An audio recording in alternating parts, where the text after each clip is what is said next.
Салям алейкум, вітаю! Ви на каналі Кажем Медіа і це проєкт «Обличчя вільного Криму». Гість, який сьогодні прийшов до мене, це людина, яку ви дуже прям хотіли побачити. І я впевнена, що всі люди нашого каналу дуже чекали цього інтерв'ю. Сьогодні «Обличчя вільного Криму» голова Меджлісу кримськотатарського народу Ріфат Чубаров. Салям алейкум. Алейкум салям. Ріфат ага, чухсагомус за те, що знайшли час. Я знаю, що у вас все похвилинно майже розписано, особливо після початку повномасштабного вторгнення. Так взагалі, я не знаю, коли ви встигаєте поспати, встигаєте настільки продуктивно попрацювати. Тож перше моє питання буде таким, з чого, як починається ваш день, о котрій і як закінчується? Дякую вам за вашу роботу і за те, що запросили. Але ще більше маємо подякувати нашим військовим, завдяки яким ми маємо можливість кожен займатися тими справами, що спрямовані на укріплення української держави. Отже, військовим нашим всім захисникам велике спасибі. Те, що стосується мого робочого дня, день на день не приходиться, бо дуже багато відбувається подій неочікуваних, незапланованих заздалегідь. Але якщо говорити про якісь параметри, я працюю до пізної ночі. Це як правило. І тому я дуже не полюбляю прокидатися вранці. Якщо немає такої великої потреби, я намагаюся поспати трошки, хоча б до 9 ранку, бо я ложуся спати десь після 2-3 вночі. А якщо тривоги, як, наприклад, сьогодні вночі, це ж ви точно не спите? Як потім я не знаю, чи правильно працювати? Я зараз роблю, але бо я розумію, що які мають бути правила, коли тривога. Всі мають піти в укриття, але мені здається, що багато з нас вже не йдуть в укриття. І я не йду, я і ніколи не йшов, але я не хочу сказати, що це правильно. Це неправильно, але дуже багато цих тривог, і іноді і не прокидаєшся від них. Іноді прокидаєшся, але і думаю, що Аллах допоможе, і воно принесе. Раз ми вже заговорили про війну, я так думаю, що для вас це не стало несподіванкою. Ви, в принципі, мені здається, з 2014 року вже відчікували на повномасштабне вторгнення. Але якщо говорити, як у вас це в голові було, чи очікували ви, що це затягнеться вже майже на 2 роки? Скільки вона ще буде? Чи буде деокупований Крим? Які взагалі у вас думки з приводу цього? Якщо ми говоримо про 2014 рік, я був один із тих людей, які вважали, що Росія ніколи не нападе на Україну. І я, як і ті багато інших людей, ми дуже сильно помилилися. Просто ми були впевнені, що цього не станеться. І я по собі буду говорити, я буду про себе говорити.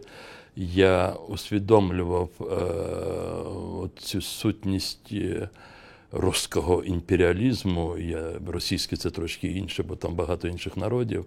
Але я не думав, що вони настільки є такими циниками, щоб в 21 столітті розв'язати війну проти народу однієї віри і слав'янського народу.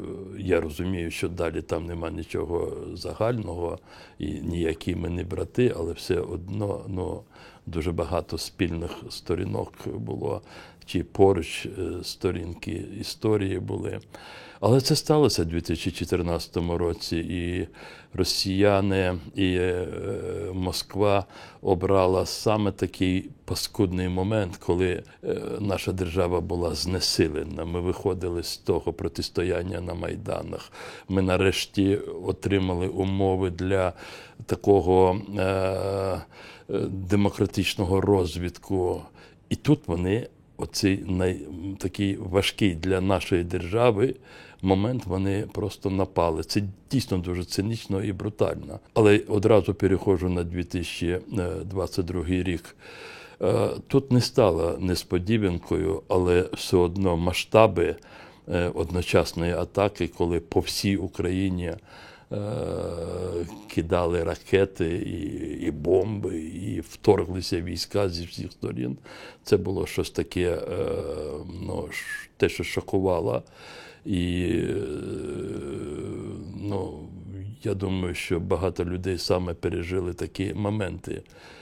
Якщо в 2014 році світ майже залишив Україну один на один з Росією, то вже в 2022 році світ отямився.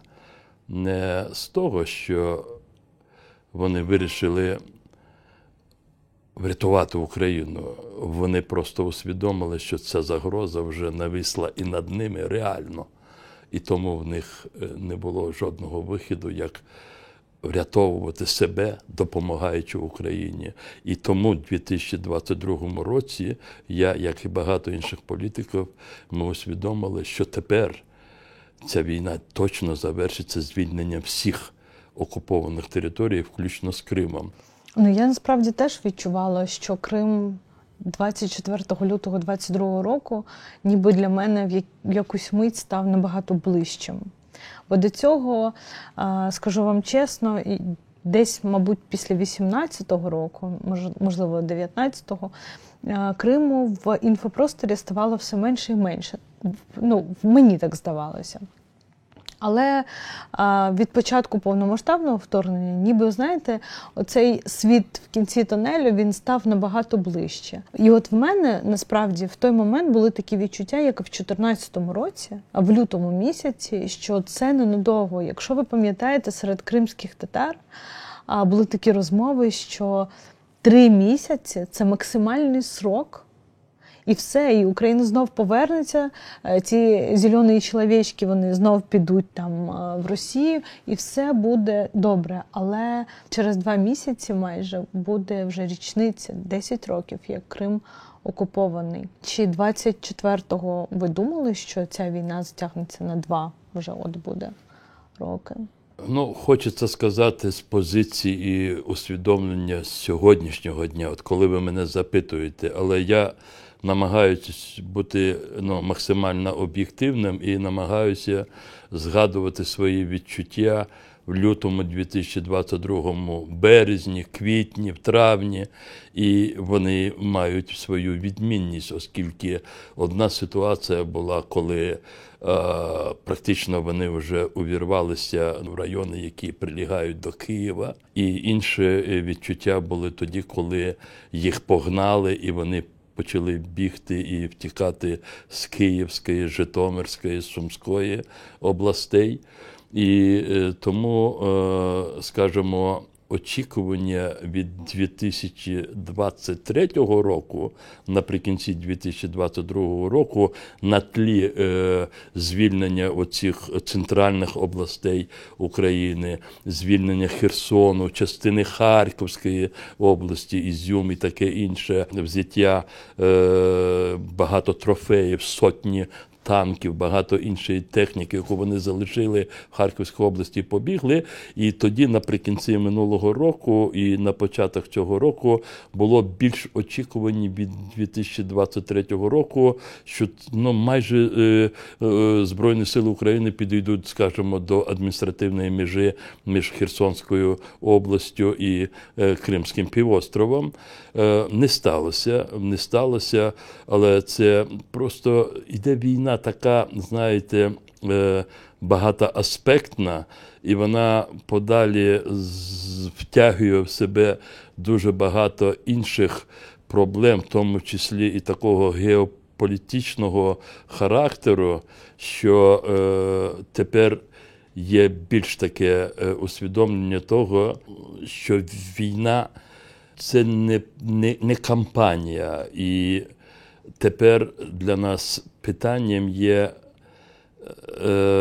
переконати наших партнерів в тому, що зусилля щодо відсічі російської агресії мають бути багатократно збільшені, що тут питання математики адекватно питанню подальшого життя людської цивілізації. І тому математика не має бути присутня при розгляду обсягів допомоги Україні, щоб перемогти в цій війні. Оце зараз нам буде найбільш тяжким таким завданням. Ну, є багато інших ще питань, але то більш внутрішні питання. Для нас зараз найголовне бути впевненими в наших міжнародних партнерах. Це найголовне. Коли ви говорили про 2014 рік, в мене в голові виникла така картинка, яку я спостерігала по телевізору. Я не те, щоб не розуміла, я не вірила, що це відбувається. Тобто на моїх очах в суверенну державу, Україну хтось вривається. І отут оця частина мого народу вийшла відстоювати територіальну цілісність України. Ви були тоді одним з головних людей, які зібрали цей мітинг. Я думаю, що ви зараз згадали 26 лютого 2014 року. Напередодні ми побачили про те, що про російські політики кримські і, зокрема, керівництво Верховної Ради Криму намагається, запланувала, призначили вони сесію на 26-те, позачергову. І ми точно знали про те, що під різними привідами вони будуть розглядати питання щодо звернення до Росії. Вони запрошуватимуть Росію до Криму. І зрозуміло, що ми не могли в цій ситуації себе ніяк інше вести, як одразу ввечері ми зібрали засідання Меджлісу кримського народу. Було прийнято рішення, щоб вранці вже зорганізувати всекримський мітинг підтримку територіальної цілісності української держави. І тоді у нас було багато можливостей. У нас був АТР, цілодобовий канал, і інші журналісти. В Криму тоді були і багато інших незалежних журналістів. І одразу ця інформація, вона розпоширилася всім Кримом. І вранці тисячі людей зі всіх куточків Криму, вони потягнулися, вони відгукнулися на заклик Меджлісу кримсько-татарського народу і прийшли на цей мітинг. Ну, біля мене і взагалі координацією цього мітингу займався Меджліс, і тому були члени Меджлісу кримського народу. Практично всі там були, я зараз кожного не буду згадувати за прізвищем, але пам'ятаю, що ми вранці зібралися в Меджлісі на Шмідта 2, десь пішла інформація, що готується замах на керівництво Меджлісу. Мені принесли бронежилет, який ніяк не міг на мене налезти, бо він був не того розміру. І взагалі я перший раз бачив такий прилад, і я сказав, що я не хочу його надягати і все таке інше. Це абсолютно очевидно, що громадянське суспільство Криму тоді своє завдання виконало. Воно ввійшло на площу 15 тисяч людей. Так, подавляючою більшістю це були кримські татари, але були і інші етнічні українці, були представники різних українських організацій, були люди інших національностей. І вони сказали, ні, Крим – це є Україна. І вони не дали можливості провести таку сесію, і вони, саме головне, вони запобігли створенню такої, знаєте, картинки, як на весь світ. Що хотіла Москва? Вона хотіла, щоб була така картинка, що депутати Верховної Ради Криму, обрані тими ж людьми, які живуть в Криму, вони проголосували за запрошення Росії. І оцей тоді пазл, він так дуже вдало вкладався в мозаїку, ту, яку Москва для себе накреслила, щоб показати зовнішньому світові. І ми, оці люди, 15 тисяч, які були на площі, не дали Москві здійснити саме цей бажаний для неї варіант. І змусили Путіна включити другий варіант силового захоплення Криму, і це стало, знаєте, таким зашмарком на його шиї, бо він на весь світ показав, що він захоплює Крим. Те, що сталося вранці 27-го, близько 5-ї ранку, захоплення Ради міністрів Криму, Верховної Ради, це вже було захоплення цими, як ви сказали, зеленими чоловічками, а насправді це були співробітники працівники спецслужб Росії. І таким чином Росія програла з перших моментів цієї своєї авантюри, але яка триває вже 10-й рік. Окупація скоро буде 10 років.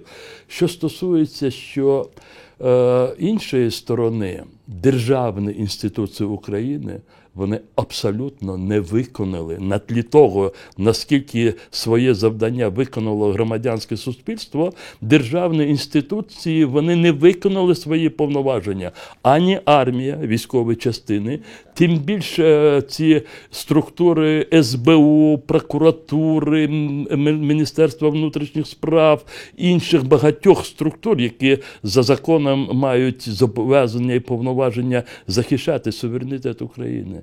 Вони не тільки не спромоглися, вони здали. А у вас до цього, можливо, була якась комунікація? Чи говорили ви з ними? Зрозуміло, що 27-го і послідуючі дні в мене були ті чи інші взаємодії з різними представниками, але, розумієте, коли структура падає, вона під собою хоронить всіх тих, хто в ній працює.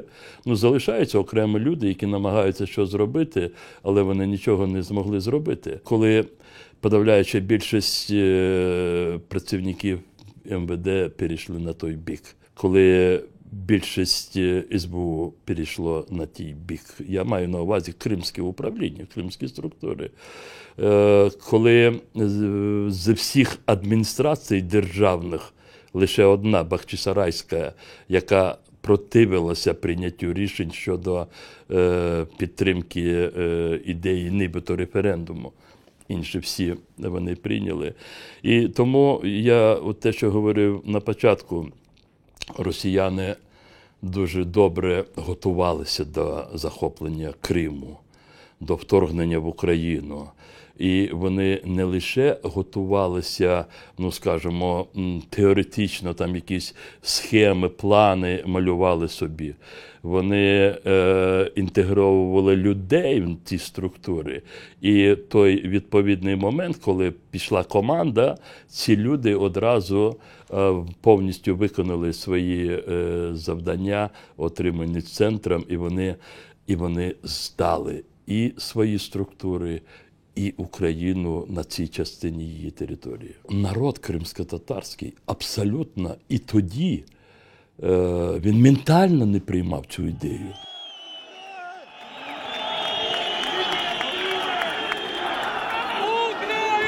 Ті, хто політики, вони знають, що буквально за лічені години зібрати 15 тисяч людей – це неможливо, але можливо тоді, коли народ уявляє ту причину, з якої закликають зібратися на Майдані, він її сприймає настільки ж так близько або боляче, наскільки її сприймають ті, хто кличе народ на цей Майдан. І коли ми сказали, що мітинг підтримку територіальної цілісності української держави, бо нависає загроза поглинання Криму Росією, люди, можливо, і до кінця не чекали, поки ми все пояснимо, бо сама думка про те, що Крим можуть зайти російські війська, і завтра ми будемо в тій Російській Федерації, з Росії,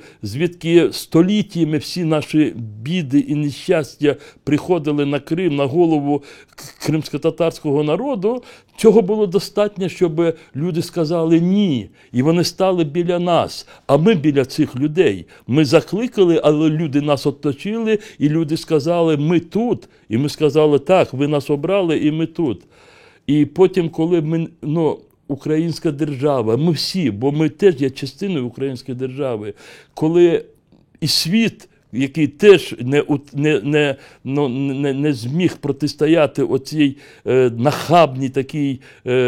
нахабному вторгненню, захопленню Крима, і з часом вже зрозуміло, що кримський народ, він Він практично залишився сам на сам з цією ордою варварською, яка от вторглася і почала розходитися всім Кримом, по всіх дорогах ці безкінечні колони машин, танків, БТРів, тих ракетних комплексів. Це ж все було на наших очах. І тут ми одні. І люди почали ще більш гуртуватися один навколо другого, але деякі перелякалися. Можливо, вони вирішили, що тепер інші часи, і їм треба знаходити своє місце. Які би не були, я не говорив з ними, чому ти так зробив. Я єдине до всіх звертався, і до тих також, які зараз себе поводять зовсім по-іншому, я звертався, щоб вони не робили непродуманих для себе кроків. Я не міг кожного хватати і, скажімо, утримувати навколо тієї чи іншої позиції.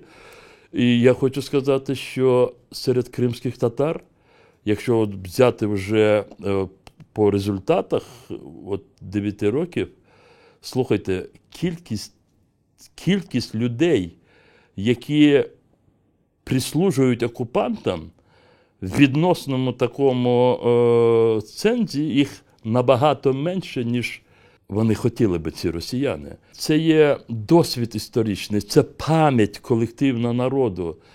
Люди говорили мені речі, які більш були оформлені, ці їхні думки, ніж ті довгі пояснення, які ми іноді, як політики, давали. Я згадую, як до мене прийшла одна жінка і сказала: я бачу, як вам зараз важко, а це були, ми майже кожен день збирали засідання Меджлісу, це був березень.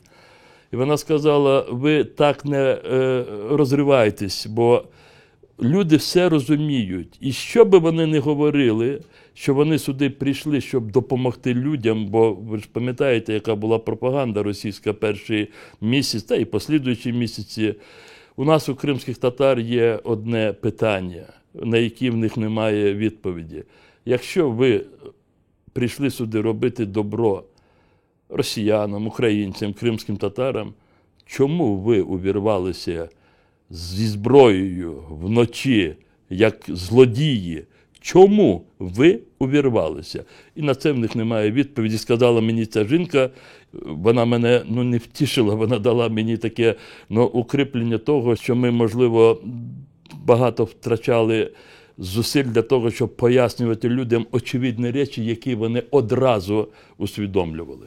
За рік до цього, тобто в 13-му році, ви стаєте головою Меджлісу кримськотатарського народу. На сьогодні вже скоро, якщо бути точнішою, в листопаді наступного року буде 10 років, як ви незмінний лідер головної інституції кримських татар. Чи бачите ви навколо себе людей, от зараз, яким ви можете довіряти?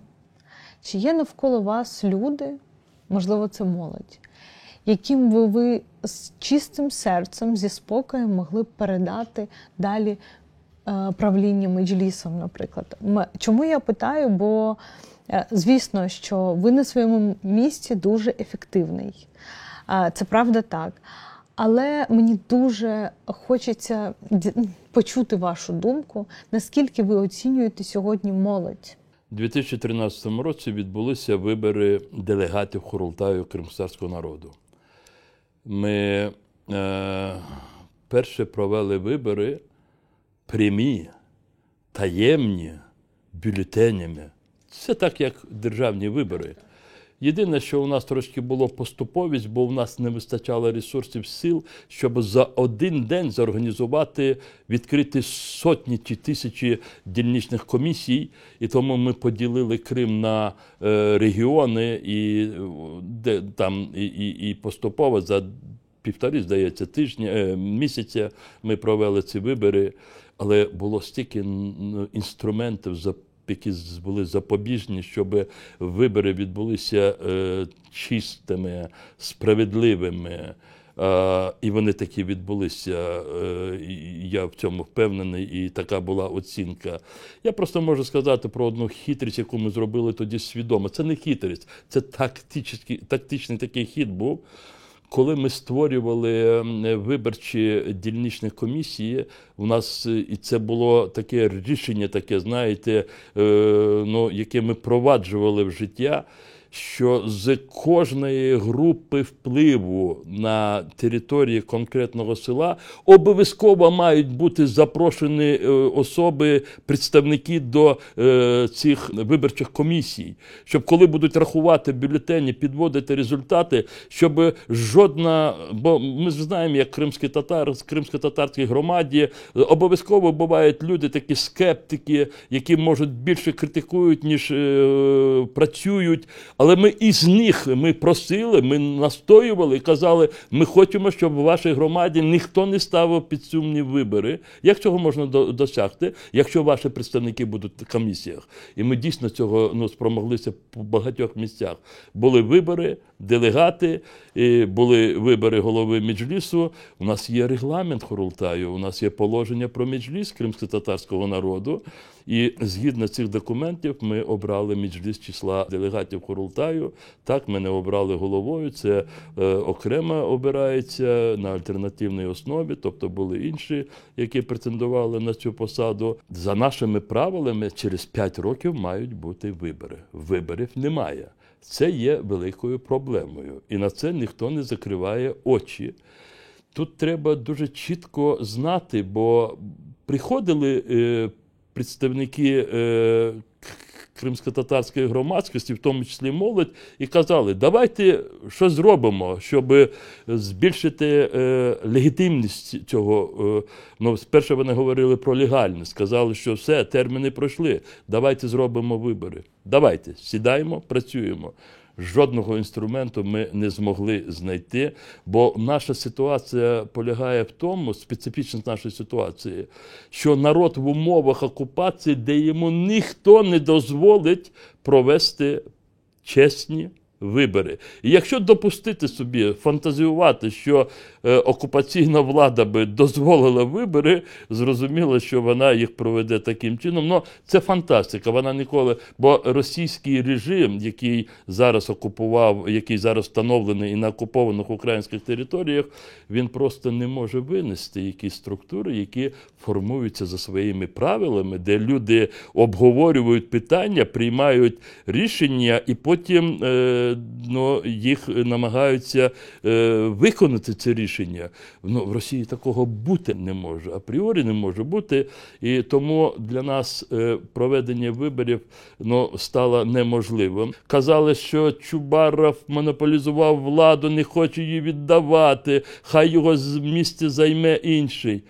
Питання не в тому, хто займе, питання, як це зробити, щоб нам зберегти ті демократичні механізми і забезпечити подальшу легітимність тієї інституції, яку ми утворили як корінний народ Криму. Ми зараз з вами говоримо в грудні 2023 року, але в жовтні вже пройшов термін діяльності повноважень Верховної Ради України. Ми не проводимо вибори. Наступного року, здається, в травні, я можу помилитися, стікає термін президента України. Я не думаю, як особисто як громадянин проти, ми не можемо в умовах війни провести вибори таких державних інституцій. Як мінімум зараз 20% території окупована, у нас весь народ Криму. Тобто суб'єкт Курултаю весь знаходиться в полоні, бо окупований Крим. Маленька частина назовні, а коли переходимо до держави, у нас 20% окуповано, хтось міг би сказати, а давайте хоча б 80 проведе, але у нас мільйони людей за кордоном. Як це все забезпечити? А що буде в цей момент на фронті? Як буде хід війни і все таке інше? І українське суспільство зараз подавляючи більшості каже, жодних виборів, поки ми не переможемо. І тому нам треба думати про укріплення легітимності. Ну, якщо ми говоримо про державу, то Верховної Ради, президентства мають бути якісь заходи, які просто будуть укріплювати довіру суспільства до цих державних інституцій. І такий же принцип до меджлісу кримськотатарського народу, до Курултаю. Ми намагаємося оцю легітимність, тобто довіру, зберігати запрошенням, залученням різних громадських організацій, особистостей до нашої діяльності. Інша справа, наскільки це вдається, це окрема і дуже серйозна має бути розмова, бо залучення до роботи, воно вимагає і конкретної роботи, бо просто залучитися, щоб говорити, цього замало, бо всі ці завдання, які сьогодні є перед кримськими татарами і можуть бути виконані на материковій Україні, тобто на всій території, яка контролюється урядом України, вони вимагають нашої активності в першу чергу. Які б закони, рішення уряду не приймалися б щодо відродження, відновлення кримських татар, якщо ми не будемо, просто спираючись на ці закони, на ці рішення, реалізовувати їх, мало що зміниться. І тому тут зрозуміло, що дуже велика і надія, якщо хочете, і відповідальність на молоді. Але молоді не та, яка сидить і, як кажуть, на клавіатурі просто викидує. Це дуже добре, що викидує, це треба робити. Але хотілося б, щоб за кожною оголошеною позицією, думкою одразу були конкретні механізми втілення цих, якщо вони обговорені і якщо вони ефективні будуть, ці думки, щоб як їх втілювати в життя. Чи я бачу таку молодь? Я думаю, що такої молоді безліч. Молоді, яка має освіту хорошу, яка має як мінімум одну, а то дві, три, деякі 4 іноземні мови, які можуть дуже чітко сформулювати завдання і, скажімо, шлях реалізації цього завдання. Слава Богу, таких людей дуже багато. Частина з них вже затребувана і вона працює в органах державної влади. За це ми дуже дякуємо тим, хто... Україна міняється. І тут можна говорити про інші фактори. Україна міняється в цілому і завдяки цьому підготовлені представники з молоді кримських татар, вони зараз працюють в різних сферах управління української держави. Тепер головне, щоб ми могли би створювати умови, щоб вони свій потенціал могли би зреалізовувати в тих сферах, які укріплюють і зберігають, розвивають кримсько-татарський народ. Тут є великі у нас проблеми, бо це стосується і ресурсів, але це стосується і самих людей. Я хочу сказати, що знання, потенція, і людські якості, як чесність, порядність, це обов'язкові умови, щоб людина відбулася, скажімо, в тій сфері, яку ми називаємо слугування своєму народові. Деякі думають, що тут меджліс йде така, знаєте, домінанта, монополія, що меджліс хоче все захопити і, скажімо, жодного повітря не можна копнути, поки не дасть меджліс. Ні. Тут завжди двері відкриті для всіх. І тут ті, хто приходить і каже, ми хочемо оце зробити, ми єдине кажемо, давайте обговоримо зі всіма, хто так думає, хто думає в цьому напрямку, і приступайте. Бо кожен, хто приходить і каже, ми хочемо це зробити, це в меджлісі сприймається як велика підтримка тієї загальної справи, якою ми займаємося.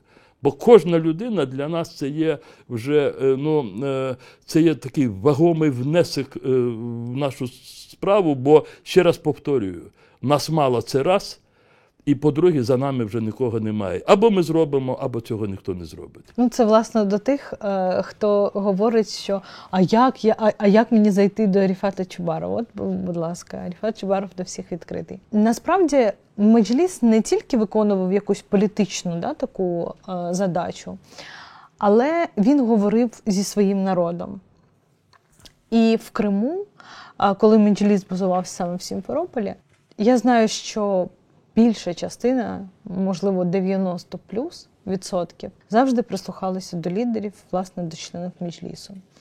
А ви в той момент говорили із молоддю, для якої ви теж були авторитетом, так? Якщо зараз якась частина знаходиться на материковій частині України, як більша частина знаходиться в Криму, а ще якась частина по всьому світу. Хто сьогодні говорить з кримськими татарами, хто говорить з кримськотатарською молоддю? Ну, продовжує говорити Меджліс кримськотатарського народу, продовжують говорити представники різних громадських організацій, які відповідально відносяться до тих питань, які вони на себе добровільно взяли до роботи. Говорить про це Всемирний конгрес кримських татар в той спосіб, наскільки йому це вдається. Говорять окремі особистості, які мають авторитет серед кримських людей. Тих, хто говорить, їх немало. Тут я не просто сказала про те, що коли Меджліс закликав прийти на якийсь мітинг в Криму, то приходили просто безапеляційно всі. І я маю якраз на увазі зараз про тих або того, за ким завтра пойдуть, знаєте? Якщо він закликає умовно прийти кудись, чи є в нас... Давайте я вам от спробую просто схематично уявити собі і пояснити вашим глядачам, як ми думаємо. І, до речі, ми це намагаємося включити в ті документи, які зараз узгоджуємо з владою. Бо ви розумієте, що на будь-якій звільненій території буде якийсь певний адаптаційний період. 5 років, скажімо, може 3 роки, я не знаю, це буде влада вирішувати, Верховна Рада чи ще хтось, у кого це повноваження. Для нас, як ми вважаємо, і 3 роки дуже забагато, і 5 років тим більше забагато, бо ми маємо відновлювати свої національні інститути, і в першу чергу Курултай і Меджліс кримськотатарського народу. Ми думаємо, що в силу деяких особливостей, в тому числі, що нас не так багато, на великий жаль, нам буде достатньо року, щоб розібратися з тими специфічними питаннями, які вимагають адаптаційного періоду. Щодо колаборації і таке інше, деякі люди, вони, можливо, будуть позбавлені якихось там прав, скажімо, на участь в виборах. Це буде вирішуватися законами України. Але нам достатньо буде 1 року, як нам зараз так бачиться, щоб підготуватися до нових виборів. Отже, вибори делегатів Курултаю, хотілося б, щоб це сталося через рік, як ми звільнимо територію. Можливо, потребується трошки більше, але ми не думаємо про 3 роки. Це для нас дуже багато, бо кримські татари вже не можуть втрачати так багато часу.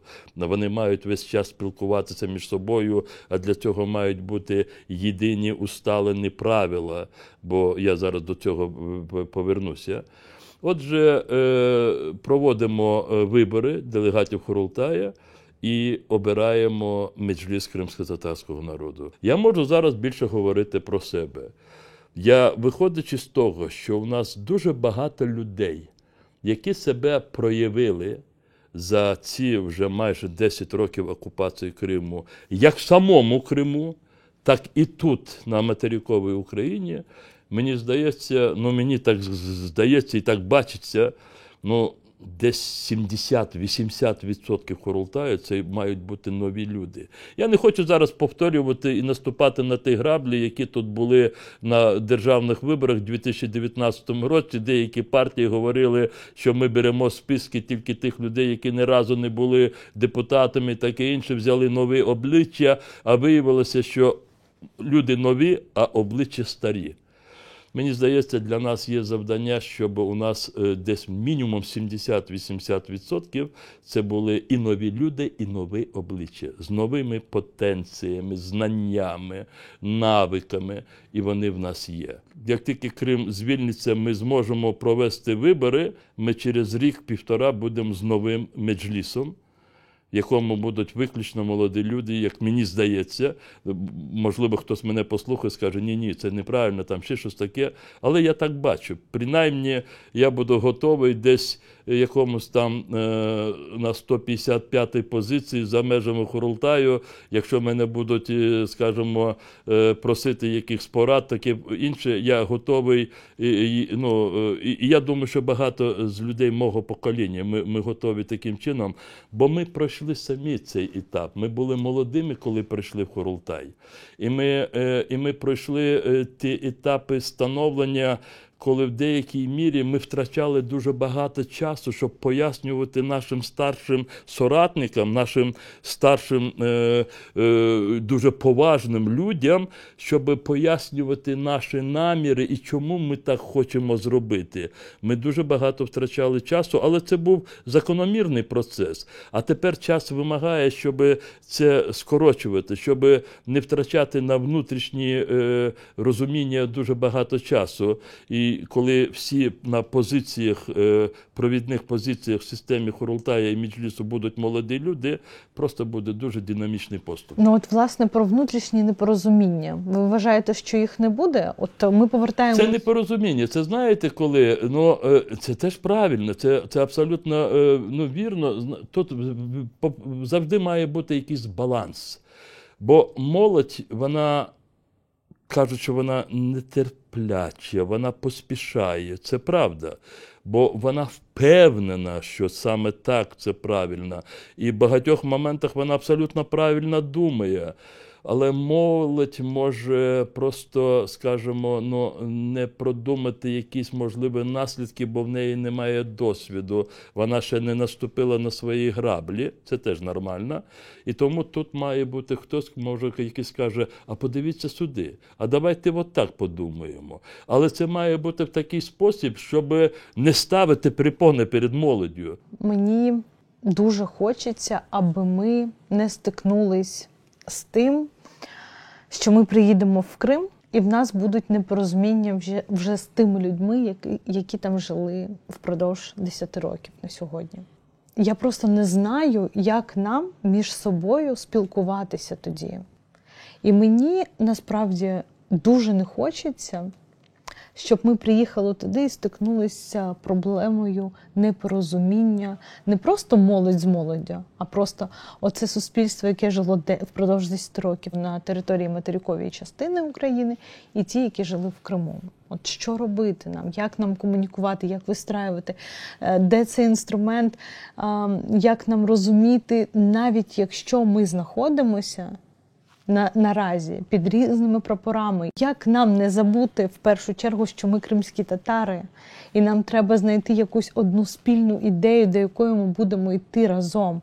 Неважливо, де ти знаходишся. Питання слушне ви підняли, але я би все одно не думав, що воно настільки драматично буде.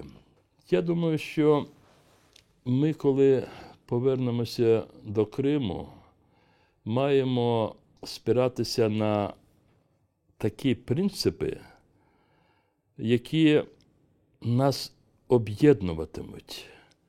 І якщо ці люди, до яких ми, можливо, маємо якийсь рівень недовіри, вони будуть слідувати цим принципам, ми маємо бути дуже обережними і до них. Я зараз бачу тут, на материковій Україні, як деякі народні депутати України, політики інші, як вони махають шашками над головами своїх співгромадян. Я буваю на засіданнях деяких комітетів, коли мене запрошують, як представника Меджлісу, виступає депутат і каже, всі, хто займається зараз там фермерством на території Херсонської області, вони є колаборантами, коли ми повернемося, ми їх покараємо, ми їх посадимо, ми їх засудимо. Я кажу, чому? Або вони вирощують пшеницю чи інші культури, вони укріплюють російських окупантів, вони виплачують податки окупаційним органам, і тому вони є колаборанти. Я кажу, слухайте, а вам відомо, що всі, хто живе на окупованій території, вони платять податки окупантам, бо якщо вони і не займаються фермерством, чи якщо вони не пішли на роботу до окупаційних органів, бо інакше там не можна жити. Ви хочете сказати, що всі ці люди покинули свою землю? Тоді скажіть, куди вони мають виїхати і що ви їм тут дасте? Хоча б мінімально, щоб вони тут пожили, поки ми не звільнимо Херсонську область або Крим. І як це ми зробимо, якщо там не буде наших людей? Отже, питань дуже багато, в тому числі ми маємо всередині себе ставити такі питання, і тому ми маємо обрати ті речі, які мають максимально змобілізувати наших людей, коли повернемося. І це все має бути пов'язано з відродженням кримсько-татарської мови, культури, кримсько-татарської присутності на своїй землі, владі і все таке інше. І в першу чергу ми сепаруємо тих людей, які здійснили злочини. Тут буде працювати закон України. Для нас не буде різниці.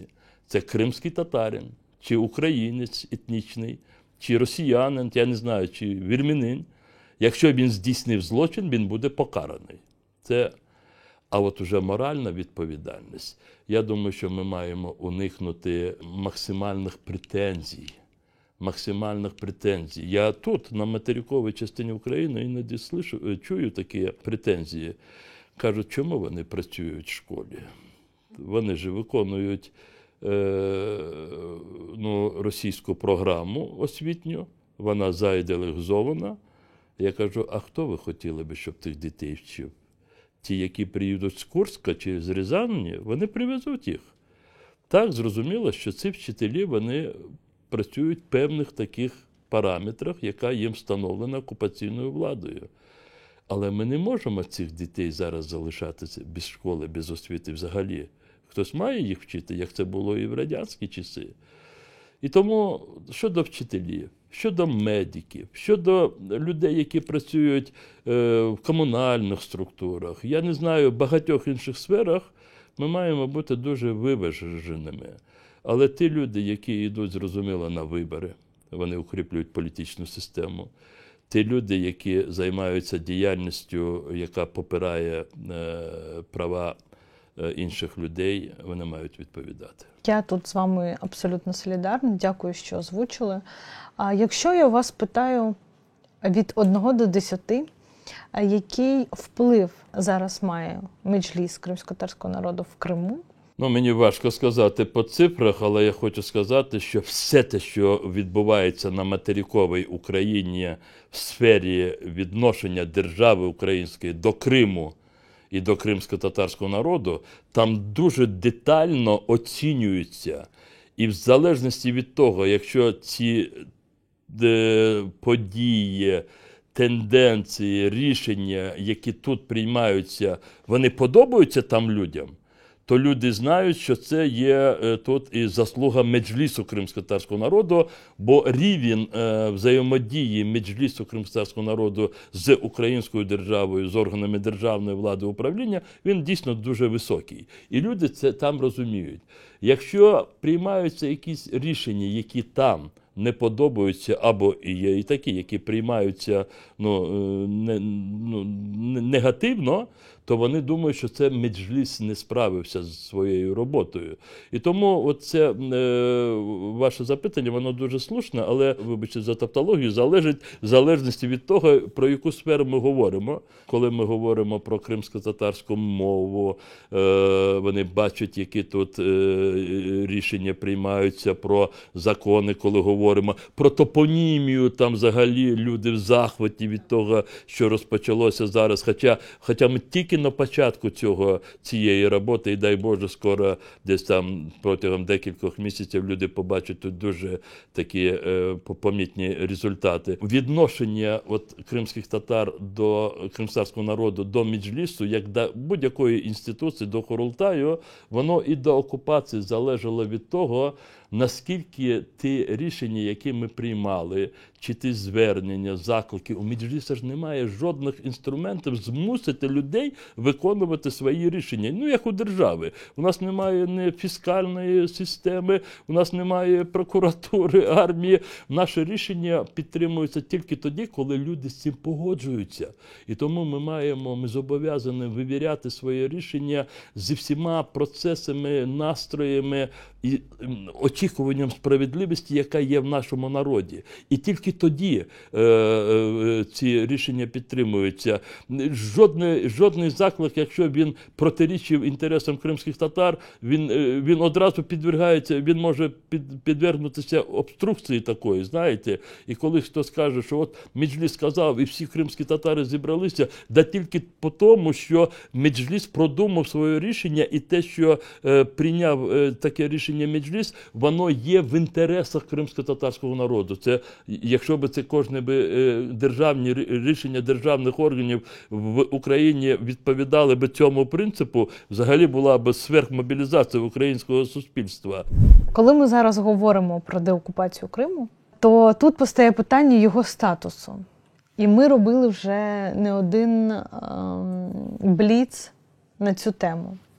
І українське телебачення про це говорять, і пишуть, і просто молодь про це говорить. І в університетах про це теж говорять. Ну, що хочу сказати, що коли тема стосується деокупації Криму, питання його статусу як невід'ємна частина. І отут ви, як голова Меджлісу, часто говорите про кримськотатарську національну територіальну автономію. Декілька разів, коли я сказала серед своїх друзів, українців, що я б хотіла, щоб це була кримськотатарська автономія, то вони мене питали, а що це? Це обгортка. А що всередині? Що це означає? Про що це говорить? Ви сьогодні можете якось пояснити, що таке кримськотатарська національна територіальна автономія? Кожний народ має право самостійно вирішувати свою долю. Це істина, за якою є дуже такі кропіткі, знаєте, точні деталі, які забезпечують це право. Це не просто так сказано. Жоден народ не хоче зникнути. Просто суспільство має усвідомити, що народи можуть помирати, як помирають люди. Але якщо людина це вже встановлено Всевишнім, але народи мають зберігатися, вони можуть трансформуватися, але вони мають все це робити самостійно і вільно. Мають бути інструменти. Кримсько-татарська автономія – це не перевага, це не домінанта. Це можливість, механізм для того, щоб в таких дуже специфічних умовах, в яких опинився кримсько-татарський народ, він абсолютній меншості на своїй землі. Багато людей, які там зараз живуть, вони прибульці. Вони хочуть жити за своїми правилами і зберігати свій порядок життя, свою культуру, і це теж очевидно. Вони все це роблять, переступаючи через нас. Отже, кримсько-татарська автономія – це механізм, який дозволяє урівнювати в правах і корінний народ Криму, і всіх інших, хто там житиме далі. Це механізм, який урівнює в правах. Іншого, і для тих механізмів може бути багато, і вони є різними. Але для того, щоб їх вкорінити на тій території, ми маємо знайти пояснення, чому. І кажемо, бо цей народ має і хоче зберегтися. Йому потрібні ці механізми. Такі механізми, вони зайві для всієї України, вони там не потрібні. Але тут, на Кримській землі, де створився століттями цей народ, де він мав свою державу, яка майже 3,5 століття вона здійснювала свою діяльність.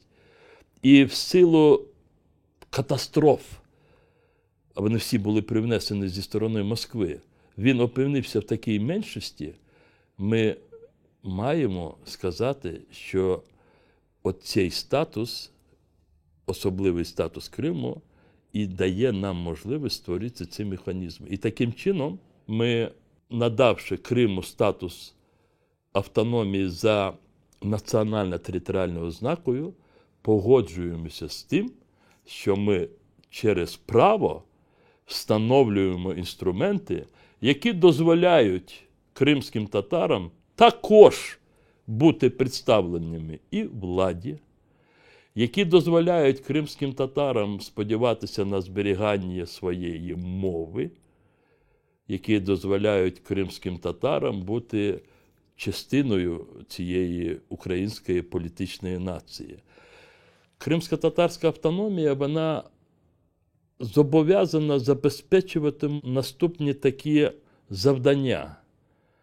Непорушність територіальної цілісності української держави. Бо багато хто цьому не розуміє, то вони кажуть, так ви хочете від нас відокремитися? Автономія виписується законами України і закріплюється Конституцією України. Якщо у вас є таке побоювання, що кримські татари хочуть через автономію відокремитися, давайте напрацюємо такі механізми, які встановлюють перше завдання – непорушність. Встановили? Добре. Тепер давайте за другим завданням. Це реалізація кримсько-татарським народом права на самовизначення. Щоб кримські татари, я вже трошки говорив, щоб мали правові механізми, які забезпечуватимуть і їх права, як і інших. Бо їх меншості. Звичайні демократичні правила не працюють. Якщо будемо проводити вибори, за якою б системою існуючою би ми їх не проводили, кримські татари не будуть представлені в обраних органах влади або будуть представлені вкрай неефективно і недостатньо. Отже, спеціальні правові механізми в системі обрання представницьких органів. Формуємо виконавчу владу. Я зараз говорю, і там також представництво. Я зараз говорю про такі речі, які деяких, не в деяких, а в низці країн, де є подібні проблеми, вони вирішені. Нам тут не треба вигадувати нові, які, знаєте, велосипеди. Вони всі вже в світі працюють. Найближче до нашої кримської ситуації це Південний Тироль в Італії. Я їздив туди із своїми колегами, і ми там вивчали ситуацію. Там 3 етнічні спільноти. Німці – це їхня земля. Але після Першої світової війни вона була включена до Італії. Це австрійська земля. Там є корінний народ ладінці, вони живуть в Альпах. І там є тепер італійці, вони є титульною нацією. І там було дуже багато проблем між Першою і Другою світовою війною. Після Другої світової війни, і там завжди існував такий рух німецький за те, щоб урівнятися в своїх правах. І все те, що там зараз придумали, це настільки для нас може послугувати таким досвідом. Ні, взяти там всі ці механізми і перенести на Крим – це неможливо. Але для Криму розробити свої механізми. Отже, право на самовизначення кримських татар. Третій – це рівні права людини і громадянина. Рівні права, забезпечення рівних прав. Всі, хто живе в Криму, вони не можуть бути, диференційовані за своїми правами. Вони всі мають бути однакові по своїх правах.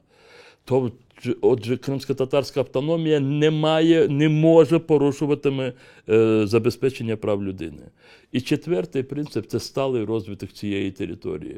Кримськотатарська автономія має слугувати таким генератором, знаєте, таким причиною такого вдалого економічного розвитку. Всі потенційні інвестори, якісь структури міжнародні, економічні, вони мають туди намагатися там працювати, бо ця земля своєю лагідністю, злагодою між людьми, вона має бути привабливою для інвестицій. Якщо ми ці фактори, чи ці завдання забезпечимо, я не думаю, чомусь хтось має виступати проти кримськотатарської автономії.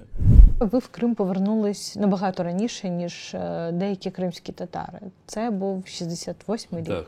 Далі ви і служили в армії радянській, і навчалися в Москві, і потім працювали в багатьох там бібліотеках, інститутах і так далі. Ви себе взагалі відчували радянською людиною?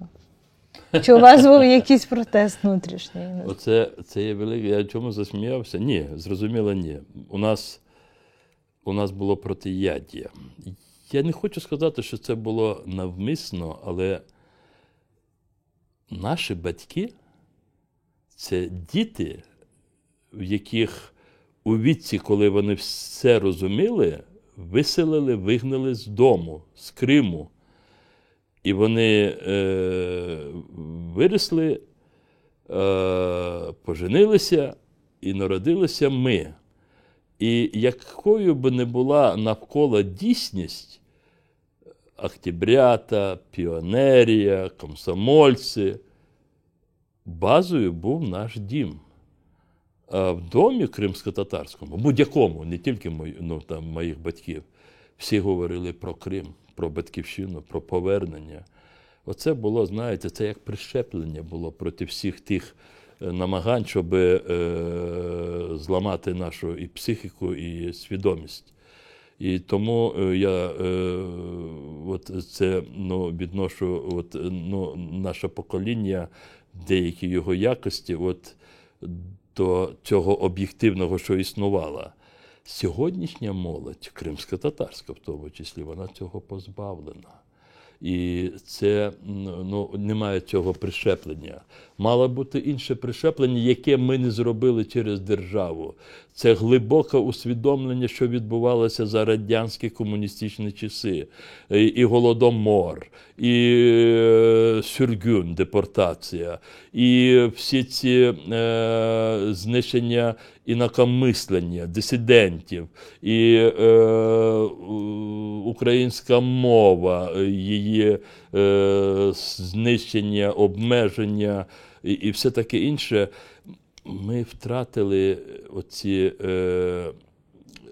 23 роки незалежності на все, що завгодно, але от тим новим людям, новим українцям, які ще були маленькими в радянські часи, але вони зростали за незалежну Україну, ми мали їм дати розуміння того, якою була сутність тих режимів, де жили їхні батьки, і чому це треба засуджувати, і тим більш не мріяти про те, щоб туди повернутися. От цього не сталося, і оце є велика проблема, і це, я думаю, є провина якраз покоління і мого, і інших.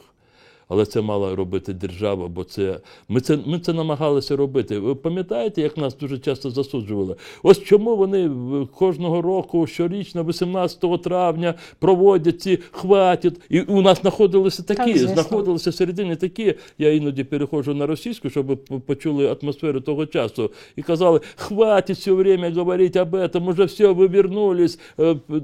І що зробили росіяни після того, як вони повернулися? Перший рік вони одразу спробували це заборонити, і нам не дали можливість на центральній площі, і ми це проводили на окраїні в селищі Ахмечіт, тобто з Сімферополя там, а потім вони взагалі заборонили такі. Для нас це деякі казали, оце меджліс піариться, все. Це було дуже важливо, хоча б на рік. щоб всі люди, ті, які можуть передати. І для нас було важливо, щоб коли люди похилого, старшого віку приходили з онуками, чи деякі вже з праонуками, щоб вони передавали цю естафету відчуть, яка несправедливість тоді була. І розумієте? І тому зараз, це до того вашого питання, як іноді молодь, яка, особливо зараз, яка зростає за часи російської окупації Криму, вона ще далі може ухилитися від того, бо російська сучасна держава, особливо на окупованих землях, вона дуже вміло використовує такі пропагандистські прийоми для того, щоб людині дати таке, знаєте, уявлення, що з нею нібито рахуються, Так. а при тому засаджувати своє, вибачте за мій такий жест, вони так роблять. О, вони нам строять большую соборную мечеть. А те, що вони просто знищують всі мусульманські громади, що вони сотні людей вже кинули в тюрми, ці люди, які кажуть, о, вони нам строять мечеть, вони не хочуть це бачити. Вони не розуміють про те, що саме такі варварські імперії, як Росія, вони перед тим, як вбити людину, вони можуть її облобизати, поцілувати і вбити. Це сутність Російської імперії. І оцей поцілунок, чи те, що провели по голові, деякі люди в Криму зараз сприймають як нібито повагу до них і врахування з тим, що вони є. Ні. Якщо вони тебе погладили по голові, то вони обирали, де той зашмарк тобі затягнути, або де там тим топором пройтися. І тільки для того. Так роблять росіяни. А ви в Крим повернулись в 68-му, це вам скільки було років? 11 років. Тут треба просто пояснити, бо іноді я тут зустрічав ці спекуляції. В середині 60-х років Кримсько-татарський національний рух був на піці. Підйом дуже великий був. І СРСР, режим комуністичний, намагався, знаєте, спустити той пар. І в нього були ще проблеми в міжнародному комуністичному русі, бо це питання таке, воно для істориків більше, бо була критика, що в Радянському Союзі далі продовжується політика Сталіна і все таке інше. І деякі почали приводити як приклад абсолютно безправне положення кримських татар, які були у вигнанні. Багатьох повернули, але кримських татар ні. І тоді, щоб просто, знаєте, оцей такий момент прибрати, радянська влада, щоб, по-перше, спробувати приборкати кримсько-татарський національний рух, щоб дати відповідь тим закордонним критикам комуністичному русі, вони прийняли рішення переселити декілька сотень сімей. І вони їх переселили. І трошки потім продовжували. В 68-му почали, і ми були серед тих сімей. Вони обирали такі родини, щоб люди не були з вищою освітою. Ну, мій покійний батько, в нього 3 класи освіти, мама теж там 2 класи, здається. Щоб були більше дітей, щоб вони були весь час занурені в свої битові проблеми, щоб були багатодітні. Да? І їх розкидали по Криму, не допустили. Батько дуже і мама хотіли до Айсерезу, в Судакському районі. Вони обидві з одного села, обидва. Але їх не допустили, як не допускали всіх інших. І тому я виріс в Криму з 11 років. Але коли я закінчив інститут в 1983 році в Москві, то мене вже не пустили до Криму. У мене було направлення на роботу до Сімферополя.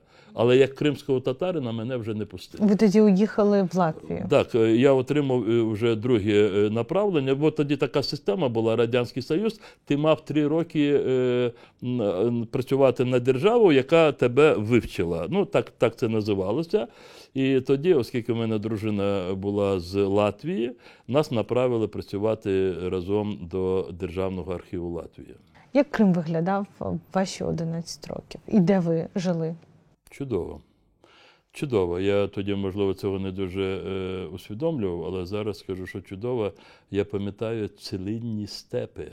тобто не розпахані степи. Я пам'ятаю в цих степах ті рослини, які, я не знаю, чи вони зараз збереглися, фіалки, тюльпани степові. Зараз це дуже мало можна зустрітися.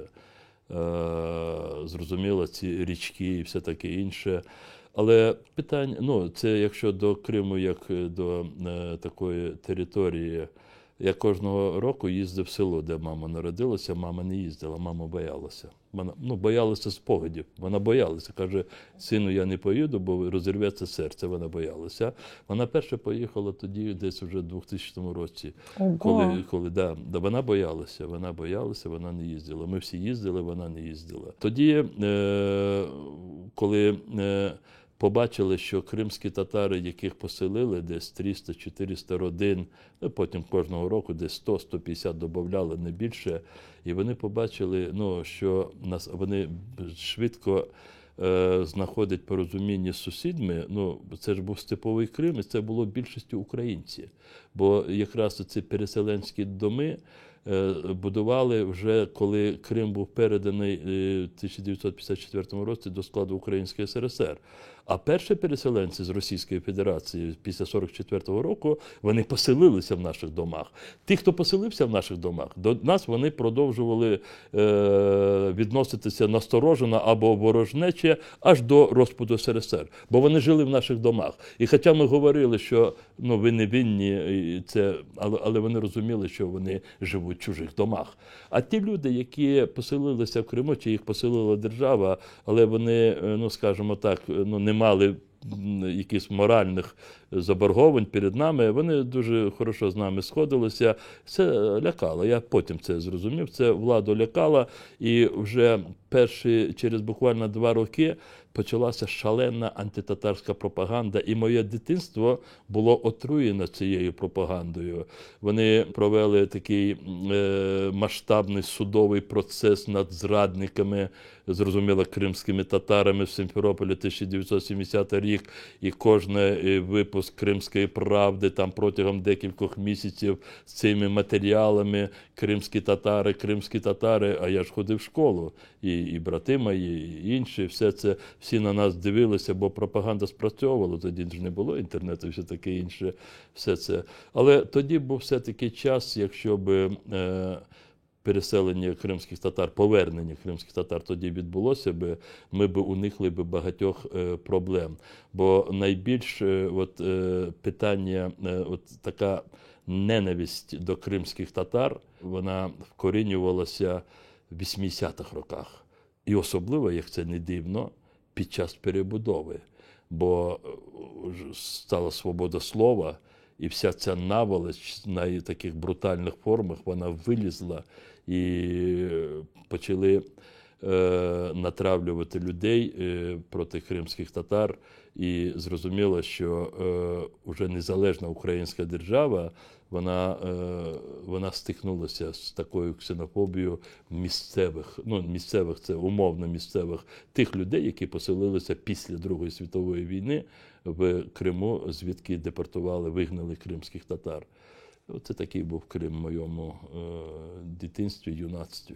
Найприємніший спогад, який вам приходить на вашу думку? Це коли я перший раз відвідав село, один із таких моментів. Це був 70-й рік. Тобто мені було 13 років. Я і ще двоє хлопців ми всі були айсерівські, але проживали поруч, вони були з Воїнки. Я взяв брата Ельвідіна, він тоді ще був малий. Тоді нас батьки відпустили, тоді дали нам гроші, я пам'ятаю, 25 рублів. Це в СРС ви поїхали? Так, я поїхав в СРС із цими товаришами своїми.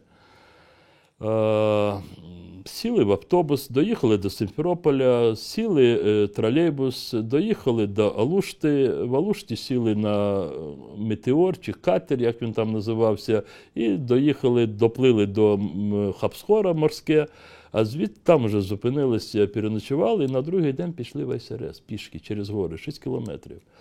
Дійшли ми, запитували людей, 13 років. У мене був фотоапарат, смена 6 чи 7, я зараз не дуже пам'ятаю. І ми, коли прийшли, зайшли в магазин. І я тій жінці, яка продавала, продавщиця, я їй пояснив, який дім я шукаю. І вона каже, я там живу. Надежда Федоровна, я ж пам'ятаю це все.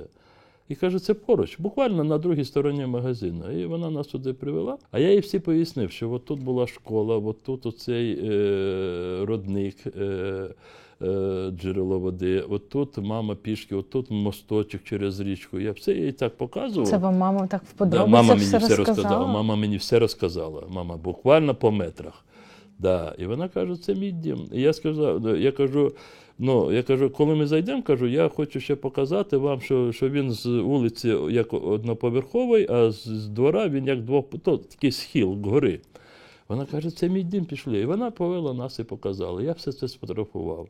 Коли я приїхав додому і десь одразу ту ж ніч, тоді ж це треба було фотоплівку проявити, я зробив ці ночі фотографії, і вранці вже мамі кажу, мама, я був в твоєму домі. Вона каже, синку, як це ти міг бути в моєму домі? Я кажу, ти ж мені розказала, я знайшов. Вона каже, так я ж розказала по пам'яті, як ти міг знайти? І я їй викладаю фотографії, які я вночі зробив, чорно-білий. Да. І мама заплакала і каже, прибери, я кажу, зараз серце розірветься. Але мені це було приємно, те, що я знайшов її дім. Я кожного року їздив туди. Дуже зворушлива історія з мамою, звісно. Ви завжди, коли про свою сім'ю говорите, ви одразу стаєте іншим, трохи таким чутливим. Що ви цінуєте в людях? Я позавчора це написав, я це щиро. Лівіза Джелялова на своїй сторінці в Фейсбуці виклала листа, який написав Наріман Джелял своєму синові. Ви знаєте, у Нарімана 3 доньці і 1 син. Зрозуміло, що як батько він любить всіх своїх дітей, але 1 син, і я розумію, як у нього зараз болить серце. І він написав йому листа російською мовою. І зрозуміло, що іншою мовою лист не пропустила би тюремна цензура. Там є спеціальна цензура. Це вимога писати лише російською мовою. Я перепостив цей матеріал і написав, що як кожний кримсько-татарський чоловік, Наріман Джелял дуже тремтливо і тепло відноситься до своїх дітей. І він і Лівіза, вони завжди в родині впроваджували кримсько-татарську мову. Вони були такими фанатичними до цього. Але тепер він мусить написати листа синові, найдорогій людині, російською мовою. Да? Я хотів цим показати людям, в якій ситуації ми живемо, і потім закликав всіх, хто читає мій пост, відвідувати родини політв'язнів, всіх. І написав трошки так, можливо, некоректно, написав, не треба вам для цього їхати на іншу сторону Криму, бо політв'язні родини, їх розкидані по всьому Криму, їх вже майже 200 людей. І тому вони є близько до вас, біля вас. Відвідуйте ці сім'ї і візьміть туди, я це сказав, там написав, візьміть туди своїх дітей або онуків, якщо вони у вас є, щоб вони товаришували, започаткували товаришування з дітьми наших політв'язнів, бо так складається нація. І тому для мене найголовним серед наших людей це є близькість один до одного. Близькість, і ми маємо це зберігати. Ми завдяки цьому вижили. Я завжди говорю, і це є правдою, що ми настільки мала нація, що ми, якщо один другого особисто не знайомі, то ми про нього як мінімум чули. І тому нам треба берегти і це тепло, і цю довіру. І тоді ми збережемося всі як нація. Не знаю, чи є сенс у вас питати про місце сили в Криму, де ви відпочивали, найдорожче місце. Ви просто вже трохи розказали про Айсі-Ревс. Можливо, є ще якесь місце, яке дороге вашому серцю? Дивіться, деякі речі я говорю таким, соромом, можливо. Я є людиною, яка не звикла, не вміє відпочивати. Це не є якийсь, гонор.